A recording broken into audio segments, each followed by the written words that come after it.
Nos observations nous ont permis de constater qu'effectivement la carpe est manipulable. Nos amorçages répétés la détourneront de leur chemin pour les amener sur une zone plus adaptée à la séance vidéo ou à la pêche. La carpe est opportuniste. Il suffit qu'une carpe s'arrête pour manger pour voir les carpes de passage se mettre à table.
Ah, la caméra a été détectée.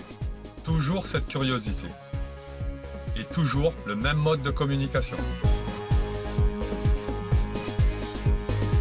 Les images qui vont suivre ont été choisies parmi nos images les plus visibles, télévisuellement parlant.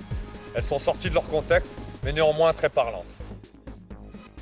Tous nos montages fonctionnent, mais jamais à 100%. Il y a toujours eu une carpe pour déjouer le piège.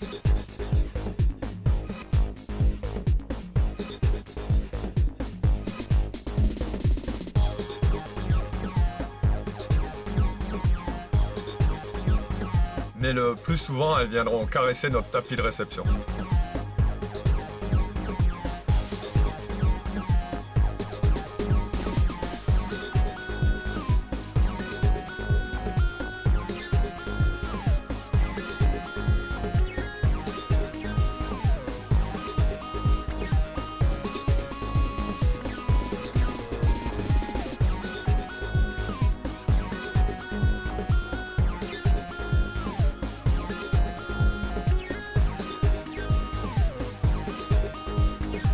Hop là, attention à la caméra. Nos observations nous ont permis de constater qu'effectivement, certains bips intempestifs ne venaient pas forcément des brèmes.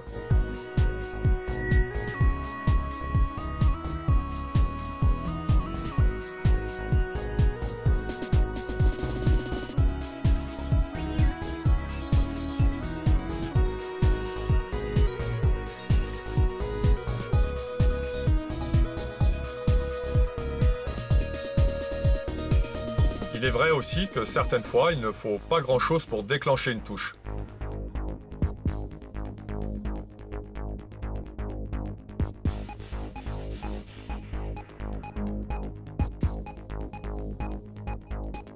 Mais revoyons cette dernière scène. Nous savons que l'odorat de la carpe est très développé et que souvent elle utilise la vue. Ces images le confirment.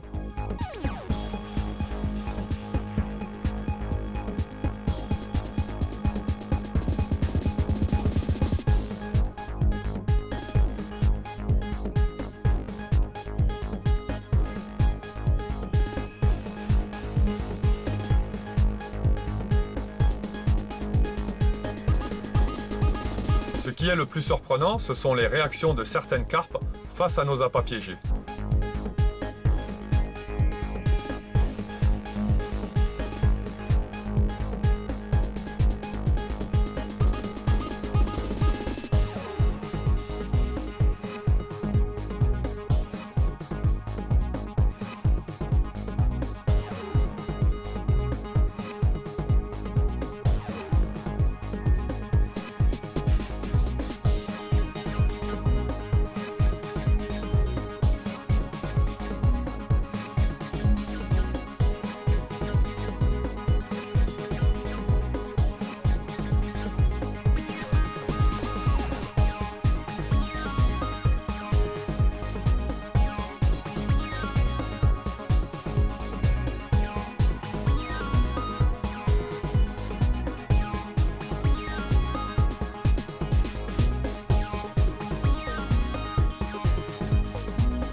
carpes visitent nos zones d'amorçage plus souvent que nous ne pouvons l'imaginer. En l'absence de touche et sans voir, nous aurions interprété que les carpes n'étaient pas présentes ou qu'elles étaient peu enclins à se nourrir. Plutôt que d'interpréter, la caméra nous donne la vérité. Nous pouvons maintenant tenter d'améliorer nos montages, nos amorçages, nos appâts et leur présentation. Et j'aime à croire que nous pouvons encore gagner en efficacité. Nous aurons certainement l'occasion de développer encore plus certains sujets. Nous parlerons des indésirables, de l'écrevisse notamment. Sous son air paisible, certaines sont très hargneuses.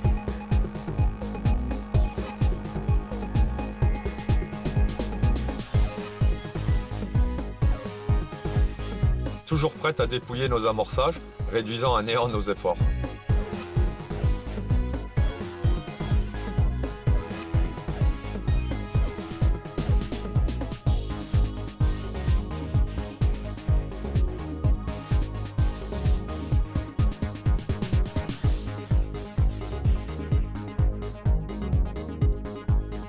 Ce pêcheur attrapera certainement une carpe sans savoir que j'y ai joué un rôle.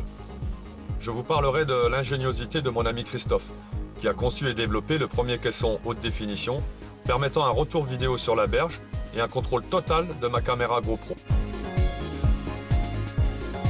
D'une de ses autres réalisations, ma tourelle porte-caméra, dirigeable en filaire mais également en sans fil, un prototype unique. La caméra est un formidable outil qui facilite nos recherches. Mais elle participe également à notre divertissement, aujourd'hui au vôtre. J'ai aucun doute, je sais que l'imaginaire de certains carpistes est déjà en pleine activité. Avec le temps, cette discipline est devenue un jeu. Attention, pas un jeu de hasard, plutôt un jeu intelligent qui m'oblige à réfléchir, à m'adapter sans cesse et toujours avoir un zeste de chance. L'objectif est le même, apprendre, comprendre et surtout se faire plaisir. Et quel plaisir! Quel plaisir d'observer simplement.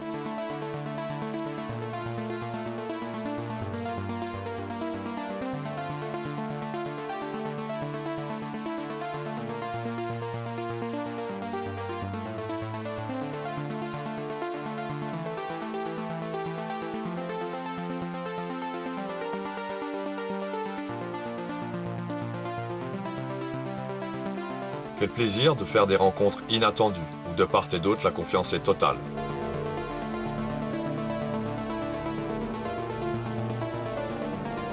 Se comprendre, malgré la barrière du langage.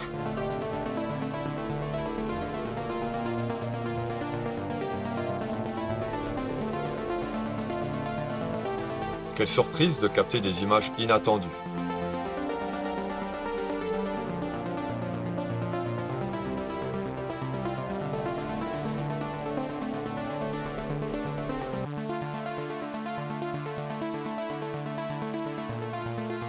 Certaines, après coup, me font encore rire.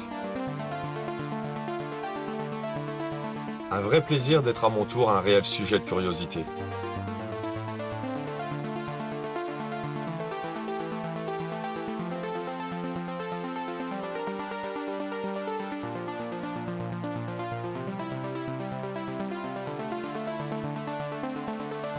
Me faire inviter à la balade, être accepté, malgré le bruit généré par mon détendeur.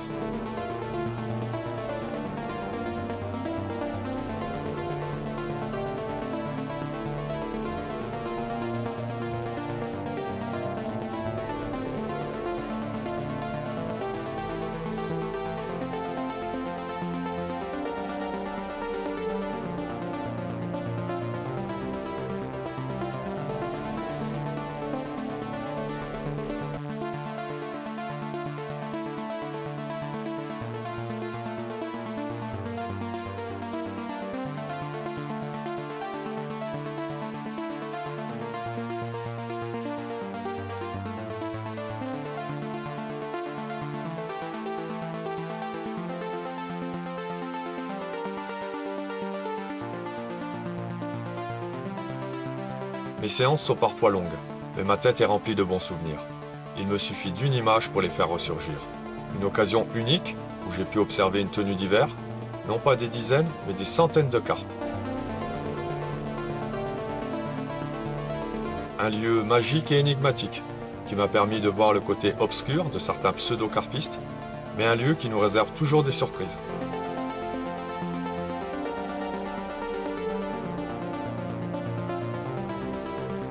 Un simple maïs me rappellera des tests simples qui me permettent de vérifier des comportements déjà observés. Mais pour cette fois, juste un passage original. Cette carpe vient s'accorder un long moment de repos, boudant carrément mon amorçage.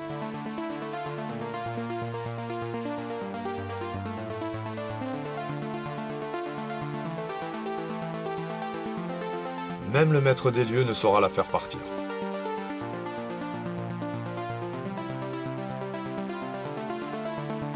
Les images et les souvenirs sont nombreux et nous aurons certainement l'occasion de vous les montrer.